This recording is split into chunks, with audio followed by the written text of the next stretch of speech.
It's a goal! Can you believe it? It's extraordinary. A smother and also a kick, so you might be in the side next week with any sort of luck. Well, during the course of our telecast in season 1991, we've looked at the history of many of the AFL clubs, formerly, of course, the VFL clubs. The newest, of course, is Adelaide. And once again, here's Max.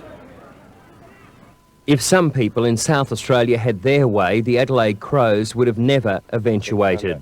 July 1990 and the rebel Port Adelaide Football Club shocked the footy public and attracted the attention of everyone nationwide. The Port Magpies had done a deal with the AFL behind closed doors. The SANFL had no idea, along with the other 9 local clubs.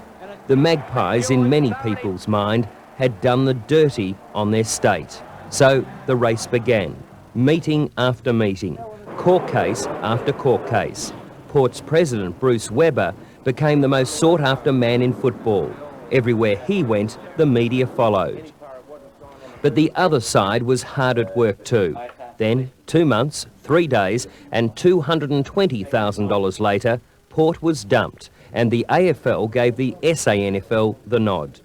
Port Adelaide got the ball rolling, kicked the early goals, but the South Aussie League came from behind and won the battle. First, a board was appointed. Still no name or club colours, not even a coach. However, the 15th AFL team was up and running.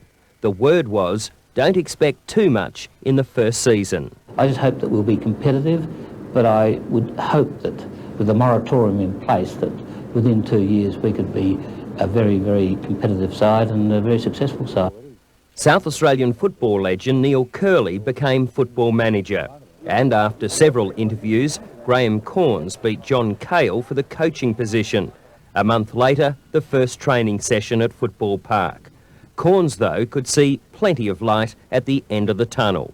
It's easy to say, no, we're not going to be competitive and we're not going to be a real force, but goodness me, stranger things have happened in the world of sport.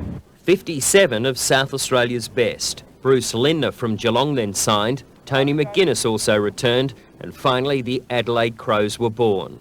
Corns then appointed Michael Taylor as assistant coach, a former Norwood champion. Taylor had spent the last few years with Lee Matthews and Collingwood. Another great in Bob Hammond was voted chairman of the young club. It's Monday, Wednesday, Fridays, and there will be the odd Sundays thrown in, and that will go right up until December the 23rd, and they'll kick off again on January 2. In the Foster's Cup, Adelaide showed its enthusiasm, but it wasn't until Friday, the 22nd of March 1991, that's when the Crows showed their true colours. Hawthorn came to town for the season opener. The result was simply the icing on the cake. The Hawks crumbled, the Crows were the talk of the football world. Adelaide, as a member of the AFL, had proved its worth.